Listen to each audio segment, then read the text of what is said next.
तो नमस्कार, मैं आपको सामाजिक एवं पारिवारिक कहानियाँ सुनाता हूँ। वह कहानियाँ जो हमारे सबके जीवन में कहीं न कहीं जुड़ी हुई होती हैं, जिससे हमारे जीवन में एक परिवर्तन आ सके। तो दोस्तों आज की कहानी है, लड़की हुई है। पति ने पूछा, पत्नी को इसी प्रश्न की उम्मीद थी। उसने उम्मीद नहीं की थी कि पति सबसे पहले उसका हाल-चाल जानेगा। पत्नी ने सिर्फ पलकें झुका दी। पति इसे हाँ समझे या हाँ से ज्यादा कुछ और, लेकिन पत्नी के पलके झुका देने पर मैं इतनी दृढ़ता थी कि वह कह देना चाहती है कि लड़की हुई है और वह इसे पालेगी पढ़ाएगी।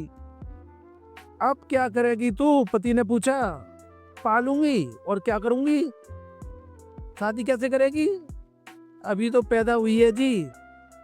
शादी के नाम पर अभी क्यों सूखने पड़ गए आप? तू जैसे जानती नहीं, 3 बेटियां हो गई हैं। हाथ पहले से टाइट है। शादी कोई ऐसे ही तो नहीं हो जाती। कहाँ था टेस्ट करा लेते, लेकिन सरकार भी जीने नहीं देती साली। मन क्यों छोटा करते हैं जी आप? भगवान ने भेजी है, अपने आप करेगा इंतजाम। पत्नी ने दिलासा दिया। भगवान? हाँ हाँ, भगवान ने ही कुछ करना होता तो लड़का ना देता। कुछ जीने का मकसद तो रहता। साले ने काम धंधे में भी ऐसी पनौती डाल दी है कि रोटी तक पूरी नहीं होती, ऊपर से 3 बेटियां और ये नंगा समाज। पत्नी प्रसव पीड़ा भूल गई थी। पति की पीड़ा उसे बड़ी लगने लगी एकाएक। उसने पति की झोली में बेटी डाल दी। कंधे पर हाथ रखकर रुदे गले से बोली, गला घोट देते हैं अभी। किसी को नहीं पता कि जिंदा हुई है मरी हुई। दाई को मैं निबट लूंगी।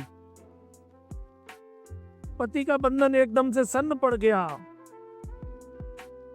मैं कभी पत्नी के कठोर पड़ चुके चेहरे की ओर देखता, तो कभी नवजात बेटी के चेहरे को।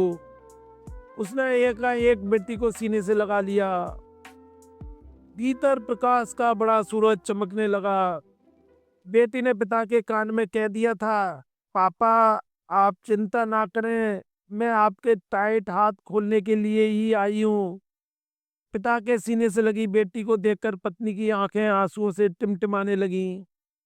पति ने आगे बढ़कर पत्नी के आंसू पोंछे और भीतर लंबी सांस भरकर बोला, अब हम इसे पालेंगे पार्वती।